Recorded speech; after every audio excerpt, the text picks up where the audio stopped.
el gráfico de las reservas brutas, porque esto que quedó hoy muy cerquita del umbral psicológico de los 25.000 millones de dólares, había llegado a superar los 35.000 después del blanqueo exitoso que el año pasado tuvo el gobierno de Javier Milei. Claro, había arrancado recuperando, después había bajado durante la mitad del año pasado, cuando empezó a hacer agua el esquema de la tablita, pero el blanqueo llevó esas reservas, como les digo, 10.000 millones de dólares para arriba.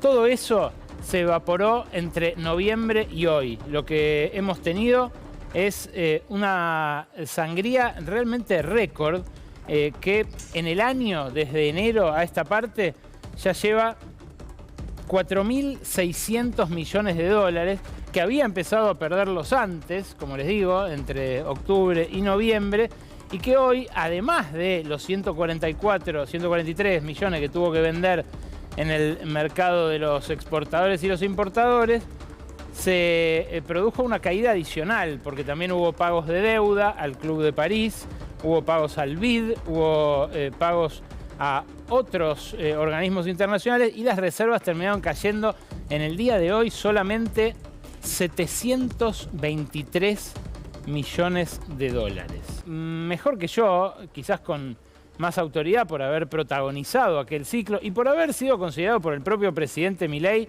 hasta hace muy poquito tiempo el mejor ministro de Economía que hubo en la historia, Domingo Cavallo, hace 2 horas y pico, publicó en su blog una inquietante advertencia. La advertencia de que no alcanza con que el Fondo Monetario refuerce las reservas del Banco Central y que lo imprescindible, leo textualmente del blog de Cavallo, es que el gobierno explique cómo va a ser el tránsito de la situación actual a un mercado único y libre de cambios con competencia de monedas. Dice Cavallo, además, que en la transición es inconducente razonar con un esquema de tipo de cambio fijo, con un paradigma de tipo de cambio fijo. O sea, le dice a Caputo, no digas sandeces, ministro, no está cubierto con esos dólares que tiene el Banco Central, ni muchísimo menos. Y claro, lo dice un Domingo Cavallo que ahora cayó en desgracia en la consideración presidencial, pero que sigue mirando con simpatía el actual proceso político. Claro, esto que dice Caputo ahora, de que no hay pesos suficientes para correr al dólar, es algo que ya habíamos escuchado en la anterior vuelta de Caputo, cuando Nicolás Dujovne, en aquel momento, le pedía al Fondo Monetario y decía textualmente, literalmente, que no había pesos con los cuales comprar los dólares que mandaba en aquel momento Christine Lagarde. Fíjate cómo Dujovne, en aquel momento, septiembre de 2018, Caputo recién eyectado del Banco Central, donde lo había mandado Macri justamente a administrar los dólares del fondo, decía exactamente esto. Si no hay pesos, no hay con qué comprar los dólares. Se refería al esquema de déficit cero y emisión cero que le vendieron en aquel momento al Fondo Monetario y que el Fondo Monetario compró para ayudar a Macri en esa elección, de la misma manera que ahora Donald Trump quiere ayudar a Milei en la de octubre de este año. Claro, hasta hace muy poquito tiempo el equipo económico canchereaba con que el dólar ni siquiera tenía demanda. Fíjate lo que decía, por ejemplo, el secretario de Finanzas, Pablo Quirno. Pablo Quirno, esto lo decía hace un mes. Canchereaba con que habían ofrecido bonos atados al dólar a enero de 2026 y que no había ido casi nadie. Decía Quirno, en el mismo tono en el que Caputo ayer adjudicaba intentos desestabilizadores la corrida, decía, una cosa son los que opinan, otra cosa es el mercado. Y es el mercado el que se le dio vuelta ahora. Por un lado porque quiere asegurarse el dólar oficial de acá a un mes, a 2 meses, y por eso hoy volvió a empinarse la curva de futuros, una curva en la cual justamente apuestan los operadores del mercado a cuánto se pueden cubrir con el dólar de acá a un mes, a 2 meses, a 3 meses. Pero también se le dio vuelta al mercado en las emisiones de deuda, porque el viernes el gobierno, el Tesoro, también canchereando, dijo que había podido renovar todos los vencimientos en pesos. Pero ¿qué descubrieron después?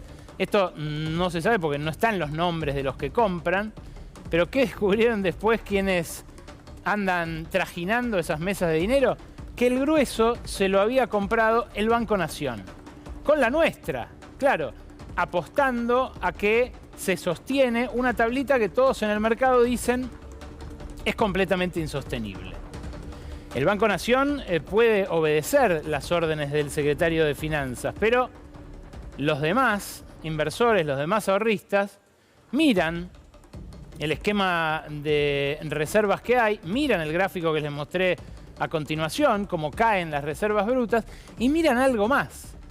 Miran las reservas netas, que están, desde la época de Sergio Massa, en terreno negativo. Claro, el gobierno cuando aumentaron las reservas por el blanqueo, había conseguido sacarlas de ese terreno pantanoso, pero ahora volvieron a hundirse ahí. Esta cuenta la sacó un operador del mercado que lo hizo público en su cuenta de Twitter. Es la metodología Fondo Monetario, la metodología que aplican internacionalmente los inversores para ver hasta qué punto es solvente un banco central. Bueno, las reservas brutas, este es el dato de jueves pasado, fíjense lo rápido que se evaporan. Hoy les dije 25.000 y chirolas. Bueno, las reservas brutas al jueves de la semana pasada eran esas, 26.783 palos. Pero de ahí hay que detraer las obligaciones de corto plazo para llegar a las reservas netas. Los ahorristas que tienen dólares en el banco, una parte de esos dólares, que va del 35 al 45%, está encajada, esto es, inmovilizada en el Banco Central. Por eso el Banco Central computa como reservas parte de esos depósitos. Y esos depósitos representan hoy, en encajes, 12.703 millones de dólares. Está también el swap de monedas con China, 17.000 y pico, casi 18.000 palos. Otros pasivos, el Bopreal, que emitió el propio Caputo, apenas asumió, con Bausili, y los depósitos del Tesoro. ¿Cuántas son las reservas netas negativas? 10.000 millones de dólares en el terreno bajo cero. Y esto es lo que están mirando justamente los depositantes, que empiezan a inquietarse con una pregunta. ¿De quién son esos dólares que está vendiendo todos los días el Banco Central? Por aquello de que no se menciona la soga en la casa del ahorcado, la posibilidad de que el Banco Central esté vendiendo los dólares de los ahorristas es una posibilidad muy inquietante. Y como les mostré recién, si el Banco Central tiene negativas las reservas netas, bueno, está vendiendo dólares que no tiene.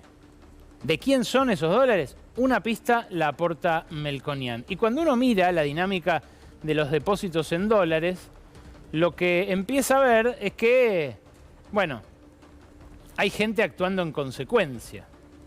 Fíjate vos, los depósitos en dólares del sector privado habían llegado a un máximo de 34.600 millones de dólares en octubre del año pasado, después de ese pico que hacen los depósitos por el blanqueo. Claro, porque lo que hacían los blanqueadores durante la segunda mitad del año pasado es exteriorizar su patrimonio no declarado y ponerlo en una cuenta en dólares en el sistema financiero local. Eso hizo que aumenten mucho, pero que cuando tocaron ese récord empezaron a lentamente bajar. Es una sangría que se llevó, mirá, 2.030 millones de dólares en noviembre, 1.150 millones de dólares en diciembre, 210 millones más en enero, 850 en febrero y en marzo, faltando una semana, ya habían salido otros 850. Claro, esta semana, que arrancó ya con mucha tensión, arrancó con ahorristas en las sucursales, yendo a retirar sus dólares. Y el reflejo de eso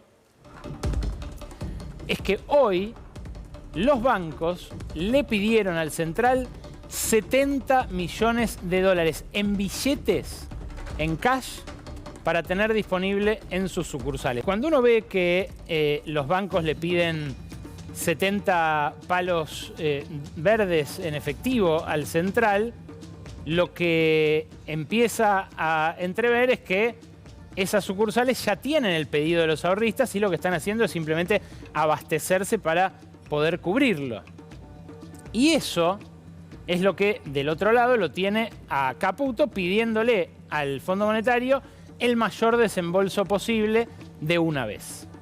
De esto hablaron la semana pasada el presidente del Banco Central, Santiago Bausili, que está aquí en el centro, y el secretario de Finanzas, Pablo Quirno, junto al viceministro de Economía, el chileno José Luis Daza, que se entrevistaron con el secretario del Tesoro, el que manda en el Fondo Monetario. Ese hombre que ven ahí es Scott Bessent. Scott Bessent es el secretario del Tesoro que puso Trump y que tiene a sus órdenes como accionista principal a Kristalina Georgieva, que hoy dijo que el pedido de Argentina de tener un 40% del paquete de 20.000 millones de dólares que el Fondo Monetario está evaluando aprobar, pero recién a mediados de abril, es un pedido razonable. Lo dijo hace un ratito Georgieva durante la tarde de hoy. No sé si tenemos el tape o tenemos la nota donde lo dice. Bueno, en cualquier caso lo dijo Georgieva de la siguiente manera. Dijo que considera razonable la solicitud de Argentina de un desembolso del 40% del nuevo préstamo. Volvió a reiterar en una charla con Reuters que el monto es 20.000 millones, no 20.000 millones de una como deslizó Caputo en la Bolsa de Comercio la semana pasada cuando dijo vamos a reservas por 50.000, nada de eso. Pero sí dijo el monto es ese y el anticipo del 40% es razonable. ¿Cuánto es el 40%? De esos 20.000, 8.000 millones de dólares. ¿Cómo haría el Fondo Monetario para entregarle 8.000 millones de dólares? Bueno, le tendría que dar lo que excede ese paquete de 20.000 a los vencimientos de los próximos años, pero también un pucho más, importante, porque los vencimientos son por 14.000 palos en los próximos 3 años, que es la duración del acuerdo. El paquete es de 20.000. O sea, Trump lo que le está diciendo a Milei es tenés 20.000 para todo tu mandato por todo concepto, para refinanciar lo que dejó Macri y renovó el Frente de Todos, convalidándolo, dicho sea de paso, pero también para intervenir, como quiere hacer Caputo, y aguantar hasta las elecciones un tipo de cambio que todo el mundo dice que no es sostenible. No puede ser que el ministro de nuestro principal deudor, de nuestro deudor serial, del que volvió a ser el enfant terrible del Fondo Monetario, nos esté diciendo a nosotros cuándo y cómo le tenemos que desembolsar. Fíjate, Argentina está en el ranking de los países que más préstamos le pidió al Fondo Monetario. El primero es Haití. No es un ranking en el cual uno esté orgulloso de figurar, les anticipo. Haití, Colombia, Honduras, Perú, Liberia, Pakistán, Ecuador, Filipinas y después Argentina, que tiene ya 22 acuerdos y se apresta a cerrar el número 23. Todos terminaron mal, pero hay un detalle. La consultora P4Q de Manuel Álvarez Agis sumó todo lo que le desembolsaron a estos países en esos acuerdos. Y claro, la cantidad de dinero que entró a la Argentina, que después se terminó fugando en su mayoría, pero que entró efectivamente del fondo a la Argentina actualizado a dólares de hoy, es monstruosamente superior, más de 10 veces lo que recibió el segundo, Ecuador. Argentina es prácticamente el país para el cual terminó trabajando el Fondo Monetario o al cual terminó trabajando el Fondo Monetario para mantener preso de políticas que sabemos después terminan dictándose desde allá, desde la calle 19. Claro, esta diferencia es algo que explica ese malestar que surgió la semana pasada cuando, una vez más, Caputo, corrido por la necesidad de dólares, intentó marcarle o imponerle a los burócratas del Fondo Monetario.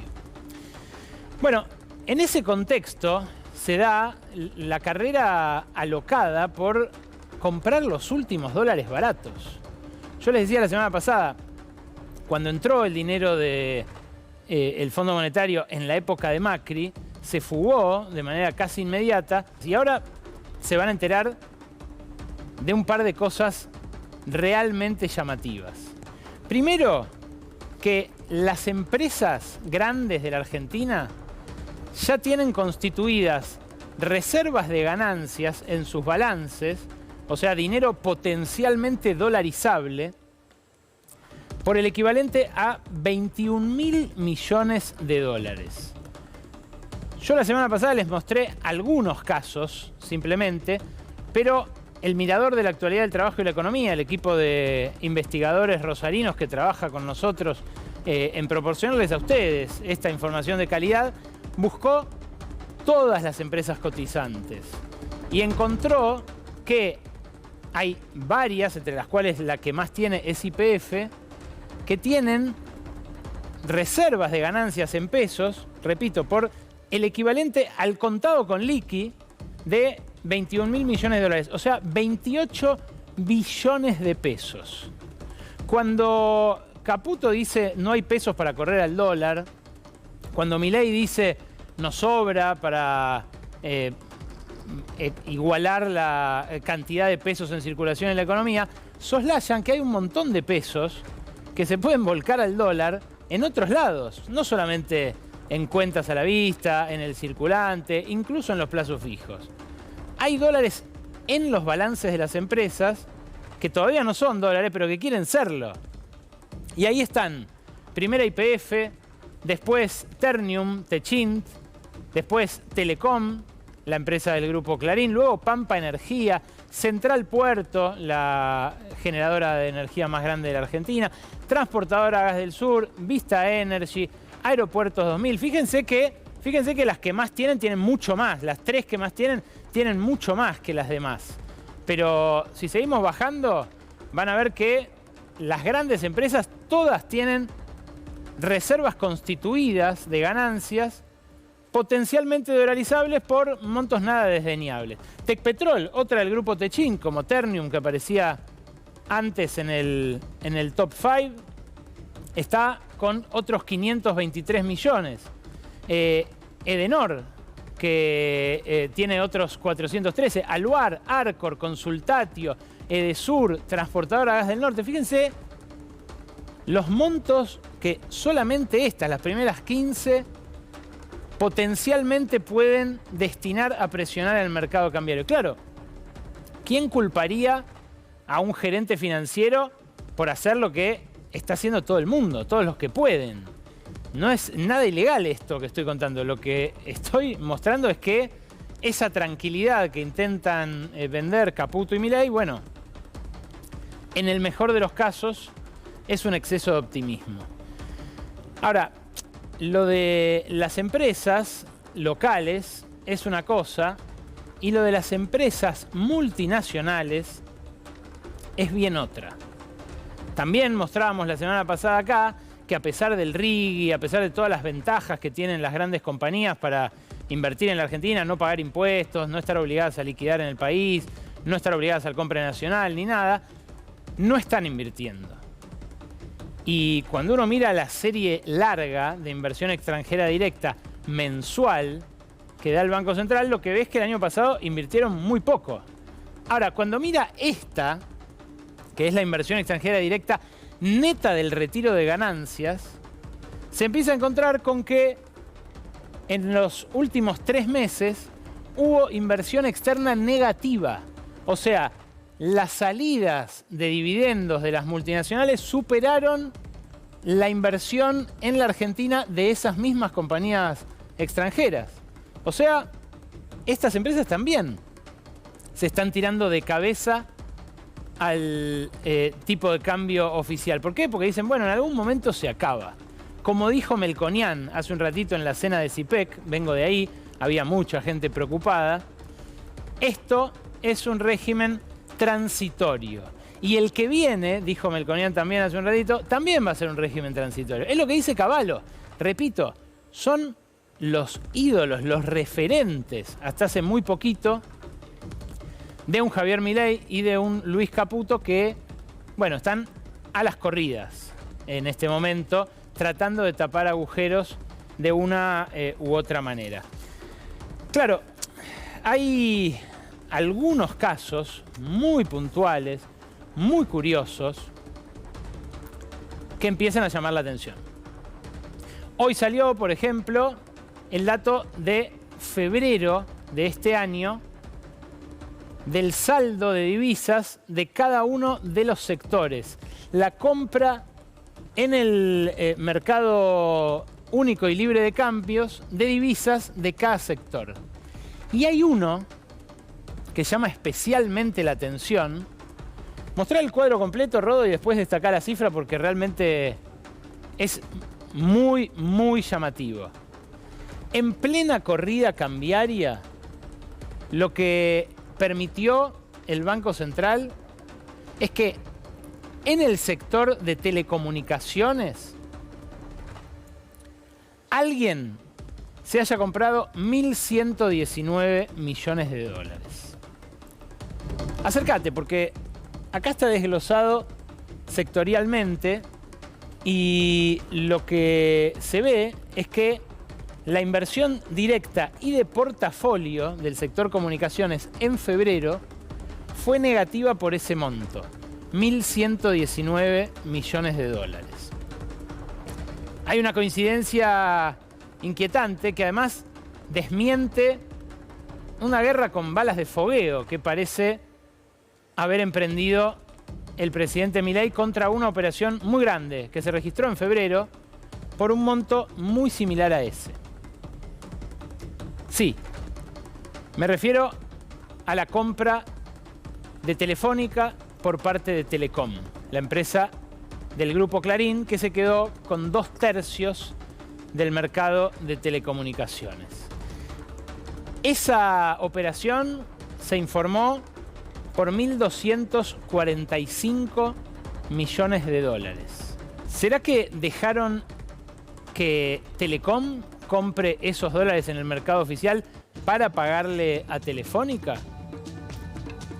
La pregunta es muy sensible porque el dólar, sobre todo el dólar oficial, se ha convertido en un bien escaso del ministro de Economía, que es el presidente del Banco Central, Santiago Bausili.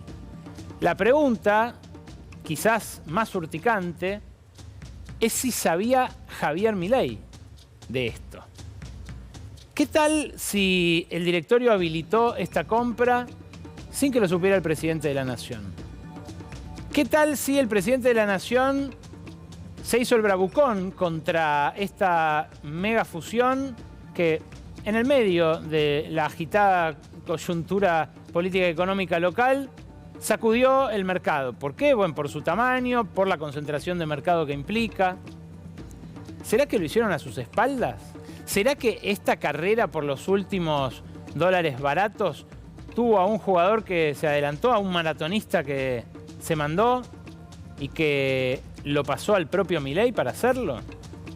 Bueno, es una pregunta que me imagino varios a esta hora, que tienen la misma planilla que yo les estoy mostrando, se estarán haciendo en la Quinta de Olivos. Es una pregunta que quizás haya vuelto a tensar esa interna que durante las últimas 3 semanas dividió a Milei y a Caputo, porque Milei sostiene que algún alivio del cepo hay que hacer porque cree que se puede flotar con estas reservas que vaya a mandar el Fondo Monetario, y que eso no va a afectar mucho sus chances electorales. Del otro lado está Caputo, aferrado a la tablita, diciendo lo que tenemos que hacer es llegar con este esquema, sostener el plan Llegar, que era el plan original hace 2 meses antes de esta corrida.